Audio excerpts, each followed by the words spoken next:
നമസ്കാരം. Raf talk ഫുട്ബോളിലേക്ക് അവർക്കും സ്വാഗതം. ഇംഗ്ലീഷ് പ്രീമിയർ ലീഗിൽ കളികൾക്കിടയിൽ നോമ്പ് തുറക്കാൻ സമയമായാൽ റംസാൻ വ്രതം അനുഷ്ഠിക്കുന്ന താരങ്ങൾക്ക് അവരുടെ ഫാസ്റ്റ് ബ്രേക്ക് ചെയ്യുന്നതിന് വേണ്ടിയിട്ട് സമയം കൊടുക്കാറുണ്ട്. വളരെ ചെറിയൊരു പോസ് വെക്കും. അങ്ങനെ താരങ്ങൾ ആരെങ്കിലും നോമ്പ് പിടിക്കുന്നവരുണ്ടെങ്കിൽ അവർ നോമ്പ് തുറക്കും. ഇത് ഇപ്പം എല്ലാ ആളുകൾക്കും അറിയാവുന്ന കാര്യമാണ്. പക്ഷേ ഇതാ ലീഡ്സ് യുണൈറ്റഡിൻ്റെ ആരാധകർക്ക് അത് അത്ര ദഹിച്ചില്ല. മാഞ്ചസ്റ്റർ സിറ്റിക്കെതിരെയുള്ള കളിക്കിടയിൽ നോമ്പ് തുറക്കാനായിട്ട് കളി നിർത്തിയപ്പോൾ അവരുടെ വക കൂവി വിളിക്കൽ. ഏതായാലും കളിക്ക് ശേഷം അതിനോട് രൂക്ഷമായി തന്നെ പ്രതികരിച്ചിട്ടുണ്ട് പെപ് ഗാർഡിയോള.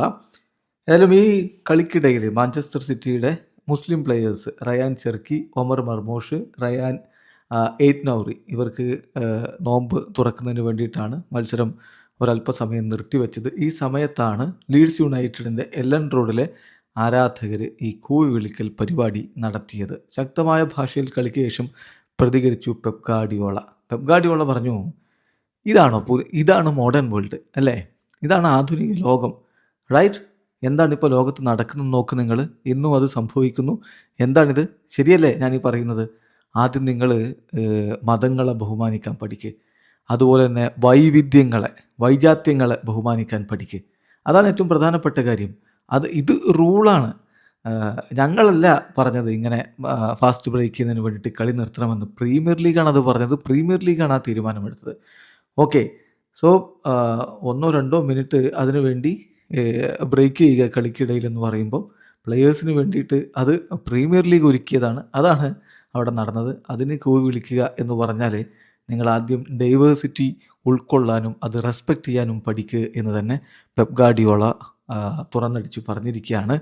ഏതായാലും ലീഡ്സ് യുണൈറ്റഡിൻ്റെ ആരാധകർ ചെയ്തത് വളരെ മോശമായ കാര്യമായി പോയി എന്നാണ് പൊതുവെയുള്ള പ്രതികരണങ്ങൾ വരുന്നത്. സിറ്റി ഏതായാലും ലീഡ്സിനെ ഏകപക്ഷീയമായ ഒരു ഗോളിന് പരാജയപ്പെടുത്തി. മത്സരത്തിൽ ഏർലിംഗ് ഹാലൻഡ് കളിച്ചിട്ടുണ്ടായിരുന്നില്ല. അദ്ദേഹത്തിന് ട്രെയിനിങ്ങിനിടക്ക് ചെറിയ പരിക്ക് പറ്റിയതാണ്. അധികം വൈകാതെ തന്നെ മടങ്ങിയെത്തും എന്ന് പെപ് ഗാർഡിയോള തന്നെ സ്ഥിരീകരിച്ചിട്ടുണ്ട്. അതുകൊണ്ട് തന്നെ മത്സരത്തിൽ സിറ്റിയുടെ മുന്നേറ്റങ്ങൾ നയിച്ചുകൊണ്ട് ആദ്യ 11-ൽ ഒമർ മർമോഷും സെമന്യോയും ഒരുമിച്ചിറങ്ങി. ഒറീലിയും സിൽവയും അതുപോലെ റയാൻ ചെർക്കിയൊക്കെ കൂട്ടിനുണ്ടായിരുന്നു. കളിയുടെ ആദ്യ പകുതിയുടെ അവസാനത്തിൽ സെമന്യോ ആണ് അവരുടെ വിജയ ഗോൾ കണ്ടെത്തിയത്. ഏകപക്ഷീയമായൊരു ഗോൾ സിറ്റി വിജയിച്ചു. 28 കളിയിൽ നിന്ന് 59 പോയിൻറ്റോടെ അവരിപ്പോൾ 2ാം സ്ഥാനത്താണ്. 28 കളിയിൽ നിന്ന് 61 പോയിൻറ്റുള്ള ആഴ്സണലാണ് പ്രീമിയർ ലീഗിൽ 1ാമത്. വീഡിയോ അവസാനിക്കുന്നു. ഫുട്ബോൾ ലോകത്ത് കൂടുതൽ വിശേഷങ്ങളുമായി റാഫ് ടോക്സിൽ എത്താം.